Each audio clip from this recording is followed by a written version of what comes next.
શરૂઆત દાહોદથી સમાચાર ભર ઉનાળે ધોધમાર વરસાદ જાલોદના લીંબડી વરોડ સહિતના વિસ્તારમાં વરસાદ અન્ય વિસ્તારોમાં પણ વરસાદી ઝાપટા થયા છે માવઠાથી લોકોને ગરમીથી રાહત મળી હોવાની જાણકારી પ્રાપ્ત થઈ રહી છે તો દાહોદમાં ભર ઉનાળે ધોધમાર વરસાદ જે રીતની આગાહી હતી તે પ્રમાણેના દ્રશ્યો પણ જોવા મળ્યા છે હાલમાં આગાહી પ્રમાણે હજી પણ 3 દિવસ સુધી આવી પરિસ્થિતિ જોવા મળી શકે છે 12, 13 અને 14 તારીખ સુધી વરસાદી માહોલ અનેક વિસ્તારમાં હોઈ શકે છે ગુજરાતના અનેક વિસ્તારોમાં વાદળછાયું વાતાવરણ સવારથી જ જોવા મળ્યું હતું પરંતુ હવે સાંજ થતા અનેક વિસ્તારોમાં વરસાદ થયો હોવાની જાણકારી છે દાહોદમાં ભર ઉનાળે ધોધમાર વરસાદ થયો છે જાલોદના લીંબડી વરોડ સહિતના વિસ્તારમાં વરસાદ અન્ય વિસ્તારોમાં પણ વરસાદી ઝાપટા પડ્યા હોવાની જાણકારી છે માવઠાથી લોકોને રાહત મળી ચૂકી છે પરંતુ કમોસમી વરસાદથી ખેડૂતોની ચિંતા વધી ગઈ છે આ તરફ વધુ માહિતી ન્યૂઝ 18 સમર્થક સૌરભ પણ સાથે જોડાઈ ગયા છે તેમની પાસેથી મેળવીએ સૌરભ કયા વિસ્તારો જ્યાં આગળ વરસાદ થયો છે માવઠું જે થયું છે તે વિસ્તારોની અંદર પાકને નુકસાનની શું શક્યતા વાત કરીએ તો જાલોદ તાલુકાના લીંબડી વરોડ સહિત જે આસપાસનો જે ગ્રામ્ય વિસ્તાર છે એટલે કે જાલોદ તાલુકાનો ગ્રામ્ય વિસ્તાર છે તે વિસ્તારોમાં કમોસમી વરસાદ ખાબક્યો હતો હાલ જે અડધો કલાકના અંદર જે વરસાદ ખાબક્યો હતો તેમાં ક્યાંક ને ક્યાંક ખેડૂતોને પણ ચિંતા પ્રસરી છે જોકે કહી શકાય કે દાહોદ જિલ્લામાં એકાએક સવારથી જ વાતાવરણમાં પલટો જોવા મળ્યો હતો અને બપોર બાદ જે એકાએક જે કમોસમી વરસાદ ખાબક્યો હતો જાલોદ તાલુકાના લીંબડી સહિત આસપાસના જે ગ્રામ્ય વિસ્તારોમાં વરસાદ ખાબક્યો હતો અત્યારે તો ભર ઉનાળે જે ચોમાસા જેવી સ્થિતિ થોડી વાર માટે સર્જાઈ હતી જેમાં કમોસમી વરસાદના કારણે વાતાવરણમાં ઠંડક પણ પ્રસરી છે કયા વિસ્તારો એવા છે સૌરભ કે જ્યાં આગળ પાકને નુકસાન થઈ શકે છે અત્યારે તો કહી શકાય કે જાલોદ તાલુકાના જે નીચાણવાળા વિસ્તારો છે જ્યાં ખેતરોમાં પાણી ભરાવાની શક્યતા હોય જે ગ્રામ્ય વિસ્તાર જેમ કે વરોડ હોય કે પછી પારેવા હોય જેવા વિસ્તારોમાં પાકને નુકસાન થવાની ભીતિ સર્જાઈ રહી છે આભાર સૌરભ સમગ્ર માહિતી બદલ તો હાલમાં દાહોદથી સમાચાર કે જ્યાં આગળ કમોસમી વરસાદની શરૂઆત થઈ છે વરસાદી ઝાપટા પડ્યા છે કેટલાક વિસ્તારો એવા છે કે જ્યાં આગળ ભારે ઝાપટા પડવાને કારણે પાકને નુકસાનની શક્યતા છે આ તરફ અંબાજીથી પણ સમાચાર મળી રહ્યા છે અંબાજીના વાતાવરણમાં પણ પલટો આવી ગયો છે અંબાજીમાં વરસાદી વાતાવરણ જોવા મળ્યું છે બપોર બાદ અંબાજીમાં વરસાદ ગાજવીજ સાથે ધીમી ધારે વરસાદ થયો છે ભારે ઉકળાટમાં વરસાદથી લોકોને રાહત મળી છે તો જે રીતે કમોસમી વરસાદની માવઠાની આગાહી હતી તે પ્રમાણેના દ્રશ્યો એક તરફ અંબાજીની અંદરના દ્રશ્યો આપ જોઈ રહ્યા છો કોઈ પણ દ્રશ્યો ચોમાસાના નથી હાલમાં જે વરસાદ થયો તે સમયના દ્રશ્યો અમે આપને બતાવી રહ્યા છે ગાજવીજ થઈ પહેલા અને ત્યારબાદ વરસાદની શરૂઆત થઈ અને બપોર બાદ ઓચિંતો માહોલ બદલાઈ ગયો હતો વાદળિયું વાતાવરણ અનેક વિસ્તારમાં જોવા મળ્યું છે ગુજરાતના પરંતુ બે જગ્યાએથી સમાચાર કે જ્યાં આગળ વરસાદ થઈ રહ્યા હોવાની જાણકારી છે 2 દિવસની વરસાદની આગાહી આપવામાં આવી છે હવામાન વિભાગે જે વાતાવરણ પલટો થવાની આગાહી આપી છે તે જોતા શક્તિપીઠ અંબાજી ધામમાં છે બપોર બાદ આજે વાતાવરણમાં એક પલટો જોવા મળ્યો છે અને બપોર બાદ જે છે સમગ્ર અંબાજી પંથકમાં વરસાદી વાતાવરણ સર્જાયું છે આકાશમાં કાળા ડિબાંગ વાદળો છે આપણને બતાવવા માંગીશ બપોર બાદ જે છે અંબાજી ધામમાં જે અંબાજી પંથકમાં વરસાદની જે શરૂઆત થવામાં આવી છે ધીમી ધારે વરસાદની શરૂઆત થવામાં આવી છે અને આ વરસાદના પગલે ખેતરોમાં છે જે ઘઉં કાપેલા પડ્યા છે ઘઉં કાપેલાના પગલે ખેડૂતોમાં ચિંતાનો વિષય બન્યો છે અને હજી જે કેટલોક પાક જે એ કાપવાનો પણ બાકી છે ત્યારે આ કમોસમી વરસાદ કહે છે કે વરસાદી માવઠું છે એ ખેડૂતો મનમાં સતત ચિંતાનો વધારો કરી રહ્યો છે હાલ તબક્કે જે રીતે ગરમીનો બફાટ હતો તેને લઈ વરસાદના લઈને જે આંશિક છે એ ગરમીમાં આંશિક રાહતનો અનુભવ ચોક્કસપણે થઈ રહ્યો છે પણ ખેડૂતોની ચિંતામાં સતત વધારો જોવા મળી રહ્યો છે મહેન્દ્ર અગ્રવાલ ન્યૂઝ 18 ગુજરાતી અંબાજી તો હાલમાં ભર ઉનાળે માવઠાના બે અલગ અલગ દ્રશ્યો દાહોદ અને અંબાજીના અમે આપને બતાવી રહ્યા છે કમોસમી વરસાદથી ખેડૂતો ચોક્કસથી ચિંતિત છે પરંતુ જે પ્રમાણે હવામાન નિષ્ણાંતોની આગાહી હતી હવામાન વિભાગ તરફથી આગાહી હતી તે પ્રમાણેનો માહોલ જોવા મળી રહ્યો છે દાહોદની અંદર અંબાજીની અંદર આ વરસાદી માહોલ છવાયેલો જોવા મળ્યો છે અને અનેક વિસ્તારો એવા છે કે જ્યાં આગળ ભારે વરસાદ થયો હોવાની વાત છે જેમ કે દાહોદની અંદર જાલોદ લીંબડી વરોડ સહિતના વિસ્તારોમાં વરસાદ થયો છે તો અંબાજીમાં પણ બપોર બાદ ભારે વરસાદ થયો છે અને લોકોને ઉકળાટમાંથી રાહત મળી છે ગુજરાતમાં 3 દિવસ માવઠાની આગાહી થંડરસ્ટોર્મ સાથે સામાન્ય વરસાદની આગાહી 13 થી 15 એપ્રિલે વરસાદની આગાહી છે આગામી 5 દિવસ વાદળછાયું વાતાવરણ પણ રહેશે 13 એપ્રિલે થંડરસ્ટોર્મ સાથે વરસાદની શક્યતા વલસાડ, નવસારી, સુરતમાં વરસાદની શક્યતા, ભરૂચ, કચ્છ, ગીર સોમનાથમાં વરસાદની શક્યતા, 14 એપ્રિલે થંડરસ્ટોર્મ સાથે વરસાદની શક્યતા, નર્મદા, છોટાઉદેપુર, દાહોદમાં વરસાદની શક્યતા, અરવલ્લી, સાબરકાંઠા, કચ્છ, ગીર સોમનાથમાં પણ વરસાદની આગાહી છે. 15 એપ્રિલે કેટલાક વિસ્તારોમાં વરસાદની શક્યતા છે. સાબરકાંઠા, અરવલ્લીમાં સામાન્ય વરસાદની શક્યતા, મહીસાગર, દાહોદમાં સામાન્ય વરસાદની શક્યતા. 15 એપ્રિલ સુધી 2 થી 3 ડિગ્રી તાપમાન પણ ઘટશે. અમદાવાદમાં વાદળછાયું વાતાવરણ પણ રહેશે. અમદાવાદમાં તાપમાનનો પારો 41 ડિગ્રી. डे 1 से डे 2 तक ड्राई वेदर प्रिवेल करेगा और डे 3, डे 4, डे 5 में आइसोलेटेड प्लेसेस में लाइट रेन होने का पूर्वानुमान दिया गया और साथ में थंडर स्टॉर्म की भी वार्निंग दी गई है डे 3, डे 4, डे 5 में. और डे 3, डे 4, डे 5 में जहाँ पे लाइट रेन आइसोलेटेड प्लेसेस में साथ में थंडर स्टॉर्म होंगे हैं वो ज़िले हैं नर्मदा. डे 3 के लिए वलसाड़, नवसारी, सूरत, भरूच और सौराष्ट्र का एक ज़िला है गिर सोमनाथ और कच्छ. और डे 4 की बात करेंगे जहाँ पे लाइट रेन साथ में थंडर स्टॉर्म होंगे आइसोलेटेड प्लेसेस पे वो ज़िले हैं नर्मदा, छोटा उदयपुर, दाहोद, अरावली, साबरकांठा, कच्छ और गिर सोमनाथ. और डे 5 की बात करेंगे जहाँ पे आइसोलेटेड प्लेसेस पे लाइट रेन होने का पूर्वानुमान दिया गया है साथ में थंडर स्टॉर्म का भी. तो वो ज़िले हैं साबरकांठा, अरावली, दाहोद और મહીસાગર. આ તરફ કયા કયા વિસ્તારમાં ક્યાં વરસાદ થવાનો છે તેની પણ વાત કરી લઈએ, કારણ કે જે રીતની આગાહી છે. સૌથી પહેલા વાત કરીએ 13 એપ્રિલે ક્યાં વરસાદ જોવા મળશે. તો દક્ષિણ ગુજરાતના વિસ્તારો જેમાં ભરૂચ, સુરત, નવસારી અને વલસાડનો સમાવેશ થાય છે. અને તેની સાથે ઉત્તર ગુજરાતની જો વાત કરીએ તો આ તરફ કચ્છનો વિસ્તાર અને ત્યારબાદ સૌરાષ્ટ્રનો ગીર સોમનાથ, કે ત્યાં આગળ 13 તારીખે કમોસમી વરસાદની શક્યતા જોવા મળી રહી છે. એના પછી 14 તારીખની વાત કરીએ. 14 તારીખે નર્મદાની અંદર વરસાદની શક્યતા છે. ત્યારબાદ છોટાઉદેપુરમાં પણ એ પ્રમાણની શક્યતા છે. દાહોદ, અરવલ્લી અને સાબરકાંઠાના વિસ્તારો કે જ્યાં આગળ વરસાદ 14મી થઈ શકે છે. કચ્છ અને ગીર સોમનાથમાં પણ 14મી તારીખે વરસાદની શક્યતા જોવા મળી રહી છે. અને ત્યારબાદ વાત કરીએ 15 તારીખની, કારણ કે 3 દિવસ સુધી એ પરિસ્થિતિ છે. આજે જેમ અનેક વિસ્તારોમાં વરસાદ થયો છે તેવો વરસાદ 15 તારીખે અરવલ્લી, સાબરકાંઠા, મહીસાગર અને દાહોદમાં પણ જોવા મળી શકે છે.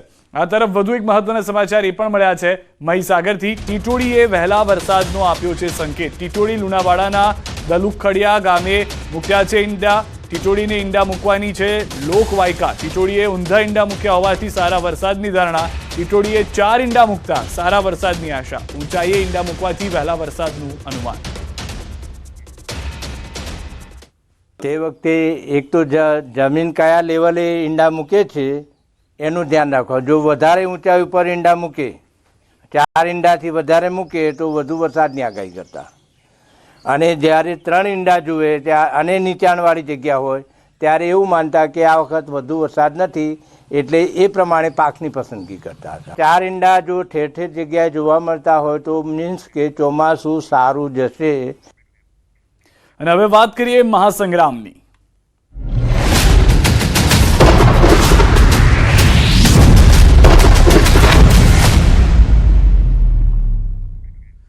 તો સુરેન્દ્રનગરથી મોટા સમાચાર. ચૂંટણી પહેલા કોંગ્રેસને વધુ એક ઝટકો. પૂર્વ સાંસદ સોમાભાઈ પટેલનું કોંગ્રેસમાંથી રાજીનામું. અંગત કારણોસર કોંગ્રેસમાંથી રાજીનામું આપ્યું હોવાની જાણકારી. પ્રદેશ પ્રમુખ શક્તિસિંહ ગોહિલને આપ્યું રાજીનામું. સુરેન્દ્રનગર બેઠક પરથી અપક્ષ લડે તેવી શક્યતા હાલમાં જોવામાં આવી રહી છે.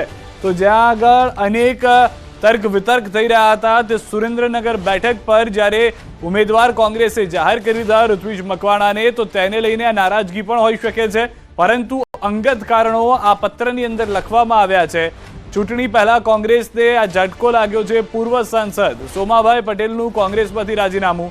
અંગત કારણોસર કોંગ્રેસમાંથી રાજીનામું આપ્યું હોવાનું આ પત્રની અંદર ઉલ્લેખ કરાયો છે. પ્રદેશ પ્રમુખ શક્તિસિંહ ગોહિલને આપ્યું છે રાજીનામું. સુરેન્દ્રનગર બેઠક પરથી અપક્ષ લડે તેવી શક્યતા પૂરેપૂરી જોવા મળી રહી છે. ખુદ સોમાભાઈ અમારી સાથે જોડાઈ ગયા છે. સોમાભાઈ, આપે રાજીનામું આપ્યું છે, શું કારણ? કારણ કઈ નહીં, મારા આત્માનો અવાજ હતો કે રાજીનામું આપી દો, આપણે અન્યાય થતો હોય તો આપણે રહેવાય નહીં. શું અન્યાય થયો આપને? રાજીનામું એટલે આત્માનો અવાજ એમ કે રાજીનામું આપી દો. હા, એ બરોબર છે, પણ તમે કીધું થોડો અન્યાય થતો તો તમારી સાથે. શું અન્યાય? અન્યાયનો સવાલ નથી. હા, પણ મારે રહેવું જ નથી કોંગ્રેસમાં. એટલે તમને હેરાન કરતા હતા આ લોકો? તકલીફ આપતા હતા કઈ? મને શું તકલીફ આપે? અચ્છા, તો તમે એવી પણ વાત છે કે અપક્ષ ઉમેદવારી કરવાના છો? હે? અપક્ષ ઉમેદવારી કરવાના છો આપ? હવે 2-3 દિવસ પછી ખબર પડે, અત્યારે કઈ નહીં. સમાજ તો આપનો કહેતો હતો કે સોમાભાઈ આપ આગળ વધો, અમે તમારી સાથે છીએ. 2-3 દિવસ પછી વિચાર કરી શકી હમ શું કરવું એ. અચ્છા, પણ તમને કોઈ સમર્થકો શું કહી રહ્યા છે તમારા? હે, તમારા સમર્થકો શું કહે છે? તમને શું કહે છે તમારા સમર્થકો? સમર્થકો તો કહે છે કે લડવું જોઈએ, પણ મારે વિચારવો પડે ને. અચ્છા, કયા મુદ્દાઓ છે જેને વિચારમાં લઈ રહ્યા છો હાલમાં આપ? હા, કયા મુદ્દાઓને ધ્યાનમાં લઈ રહ્યા છો હાલમાં આપ? મુદ્દાઓ કશો જ નહીં. હવે આખી જિંદગી લડ કર્યું છે, પછી શાંતિ રાખવી. હા, તો રાજીનામું આપ્યું એનું કારણ ચૂંટણી લડવાનું એવું નથી ને? હવે મેં કીધું ને 2-3 દિવસ પછી ખબર પડે. અચ્છા, પણ તમારી ઈચ્છા ખરી ચૂંટણી લડવાની? ઈચ્છા તો હોય જ ને, મારા જીવે ત્યાં સુધી ચૂંટણી લડે. અચ્છા, અને સમર્થકો પણ ઈચ્છે છે, તમે પણ ઈચ્છો છો, તો પછી વિચાર કયા મુદ્દાને લઈને બાકી રહ્યા છે? રોજ પીવે કે ના લડો, પણ મારે લડવું ના લડવું મારે જોવાનું ને હવે. હા, પણ સમર્થકોની ઈચ્છા છે કે સોમાભાઈ ચૂંટણી લડે. હા, સમર્થકોની ઈચ્છા કરી. અચ્છા, સુરેન્દ્રનગરના કયા મુદ્દાઓ સોમાભાઈ એવા બાકી રહી ગયા છે કે તમે ચૂંટણી લડો તો કદાચ એ પૂર્ણ થઈ શકે? હેલો સોમાભાઈ, અવાજ આવે છે? હાજી, હું એમ કહેતો કે સુરેન્દ્રનગરના કયા મુદ્દાઓ બાકી રહી ગયા છે કામ કરના, વિકાસના, કે જે તમે ચૂંટણી લડીને જીતીને પૂરા કરી શકો એમ છો? એ બી ચૂંટણી લડવાનું ને એ બધું પછી વિચાર કરીએ, 2-4 દિવસ પછી વિચાર છે. અત્યારે રાજીનામું આપ્યું એ ફાઇનલ. અચ્છા, અને કયા કારણોસર રાજીનામું આપ્યું? અંગત કારણોસર રાજીનામું આપ્યું. જી, આભાર. તો સોમાભાઈ કે જેઓનું કહેવું છે હાલમાં અંગત કારણોસર રાજીનામું આપ્યું છે, ચૂંટણી લડવાની ઈચ્છા છે, પરંતુ આખી જિંદગી ચૂંટણી લડ્યો હોવાની પણ વાત તેઓએ કરી. સાથે તે પણ વાત કરી કે અન્યાય થયો છે તેમની સાથે, જેના કારણે પણ આ રાજીનામું આપ્યું છે. પ્રદેશ પ્રમુખને રાજીનામું આપ્યું છે. સમર્થકો પણ કહી રહ્યા છે તેમના કે ચૂંટણી લડવી જોઈએ તેવી વાત તેઓએ કરી છે. પ્રધાનમંત્રી ગુજરાતમાં કરશે ઝંઝાવાતી ચૂંટણી પ્રચાર. પીએમ નરેન્દ્ર મોદી 20 એપ્રિલ પછી ગુજરાતમાં કરશે પ્રચાર. 4 ઝોનમાં 6 થી 8 સભા અને રોડ શોનું આયોજન. ગુજરાતમાં પ્રચાર માટે રાજકીય પક્ષોને 13 થી 15 દિવસ મળશે. ભાજપ શાસિત રાજ્યોના મુખ્યમંત્રી, નાયબ મુખ્યમંત્રીઓ કરશે પ્રચાર. કેન્દ્રીય મંત્રીઓ અને રાષ્ટ્રીય નેતાઓ પણ કરશે પ્રચાર. 21 એપ્રિલથી 5મી મે સુધી ગુજરાતમાં જામશે પ્રચાર. તો હાલમાં જે જાણકારી મળી રહી છે તે પ્રમાણે 21 એપ્રિલથી શરૂઆત થઈ શકે છે. ખુદ પ્રધાનમંત્રી નરેન્દ્ર મોદી ગુજરાતમાં જે ત્રીજા તબક્કાની અંદર આખું ગુજરાત સમાવેશ છે 26 બેઠકો, તો 20 એપ્રિલ પછી ગુજરાતમાં આવશે. 4 ઝોનની અંદર 6 થી 8 સભાનું આયોજન કરવામાં આવ્યું છે. સાથે રોડ શોનું પણ આયોજન કરવામાં આવ્યું હોવાની જાણકારી છે. સૌથી વધારે મહત્વની વાત એ પણ છે કારણ કે રાજકીય પક્ષોને 13 થી 15 દિવસનો સમય મળશે પ્રચાર કરવા માટે. બીજા તબક્કાનું મતદાન પૂર્ણ થયા બાદ ત્રીજા તબક્કાના મતદાનની શરૂઆત પહેલા ત્યારે પ્રધાનમંત્રી નરેન્દ્ર મોદી પણ પૂરેપૂરો પ્રચારનો પ્રયાસ જે છે તે ગુજરાતમાં કરતા જોવા મળશે. ગાંધીનગરના કમલમમાં ભાજપની બેઠક યોજાઈ. અન્ય ભાષાભાષી સમાજના સંગઠનના કાર્યકર્તાઓની બેઠક યોજાઈ હતી. બેઠકમાં પ્રદેશ સંગઠન મહામંત્રી રત્નાકર ઉપસ્થિત રહ્યા હતા. આઈ.કે. જાડેજા, પ્રદીપસિંહ પરમાર સહિતના નેતાઓ પણ ઉપસ્થિત રહ્યા હતા. આખા ગુજરાતમાં અન્ય ભાષી સમાજના લોકો વસે છે, જેથી આગામી સમયમાં અન્ય ભાષાભાષી સમાજના અલગ અલગ 4 સંમેલનનું પણ આયોજન કરવામાં આવ્યું છે. એ લોકોને જે અમારું સંગઠન છે એના માધ્યમથી દરેક લોકસભા સહ અમારે કાર્યક્રમો કરવા, વોર્ડના બૂથ સુધી જે આપણા પ્રદેશ પ્રમુખ સી.આર. પાટીલજીની પહેલ છે કે દરેક લોકસભા સીટ 5 લાખ મતોથી વધારે જીતવાની છે, એમાં અન્ય ભાષાભાષી સેલ જે અન્ય પ્રાંતના લોકો વસે છે એમને પણ એક્ટિવેટ કરી અને એમનું મોટું મતદાન બપોર પહેલાં થઈ જાય એ પ્રમાણેના કાર્યક્રમોનું આયોજન કરવા માટે આજની મુખ્ય બેઠક મળી છે. સાબરકાંઠા લોકસભા ભાજપ ઉમેદવાર શોભનાબેનનો પ્રચાર શરૂ થયો છે. મોડાસાના ઈટાડી અંબાજી માતાજી મંદિરે દર્શન કરી પ્રચારને શ્રી ગણેશ કર્યા. જ્યારે કોંગ્રેસ એસએસસી સેલના પ્રમુખ નિકુંજ રાઠોડ સહિત 30 કાર્યકરો ભાજપમાં જોડાઈ ગયા છે. મંત્રી ભીખુસિંહજી અને શોભનાબેને ભાજપનો ખેસ પહેરાવી સ્વાગત કર્યું. કોંગ્રેસ છોડી ભાજપમાં આવનાર નિકુંજ રાઠોડે ભાજપનો ખેસ પહેર્યા બાદ આત્મસંતુષ્ટિ થયાનો અહેસાન થયાનું સભામાં જણાવ્યું હતું. જ્યારે આગામી 16 એપ્રિલે શોભનાબેન ઉમેદવારી પત્ર ભરશે, જેની જાહેરાત કરી હતી. જે સંગઠનના હોદ્દેદારો છે, જે મંત્રી, મહામંત્રી, સહમંત્રી, યુવા મોરચો જે કામે લાગી ગયા છે, એના થકી મને વિશ્વાસ છે કે ચોક્કસ મારી જીત નિશ્ચિત છે. હું ભારે બહુમતીથી જીતીશ એવો મને વિશ્વાસ છે. ઉમેદવારી પત્ર હું 16 તારીખે ભરવા જઈ રહી છું ત્યારે બહુ મોટી સંખ્યામાં સૌ કાર્યકર્તાઓ મારી એમની હાજરી આપશે. મને વિશ્વાસ છે કે મારા ભારતીય જનતા પાર્ટીના કાર્યકર્તાઓ અને મારા જે સંગઠનના હોદ્દેદારો છે, જે મંત્રી, મહામંત્રી, સહમંત્રી, યુવા મોરચો જે કામે લાગી ગયા છે, એના થકી મને વિશ્વાસ છે કે ચોક્કસ મારી જીત નિશ્ચિત છે. પ્રમુખ તરીકેનું કામ કરતો હતો, પણ અત્યારે હું ભારતીય જનતા પાર્ટીની વિચારધારાને જોડાઈ અને યશસ્વી વડાપ્રધાનના જે કરેલા કામો છે અને એ યોજનાઓનો જે લાભ સમાજને મળી રહ્યો છે એનાથી પ્રેરાઈ અને હું ભારતીય જનતા પાર્ટીમાં મારા 30 જેટલા યુવાન કાર્યકરો સાથે જોડાઈ રહ્યા. 1.5 વર્ષ પહેલા શરૂ થયેલા પોલીસ મહાઆંદોલનના નેતા નરેન્દ્રસિંહ પરમારે આમ આદમી પાર્ટીમાંથી રાજીનામું આપી બનાસકાંઠામાં લોકસભાની અપક્ષ ચૂંટણી લડવાની જાહેરાત કરી છે. જાદર પોલીસ સ્ટેશનમાંથી તેમની બદલી પોરબંદર થયા બાદ પોલીસ કર્મચારીઓના પ્રશ્નો ઉઠાવવા મામલે તેમને સસ્પેન્ડ કરી દેવાયા હતા. જોકે બાદમાં તેઓ આમ આદમી પાર્ટીમાં જોડાયા હતા અને આમ આદમી પાર્ટી લોકસભા પ્રભારી તરીકે તેઓ ફરજ બજાવી રહ્યા હતા. આજે તેમણે અપક્ષ ઉમેદવાર તરીકે ચૂંટણી લડવાની જાહેરાત કરી છે.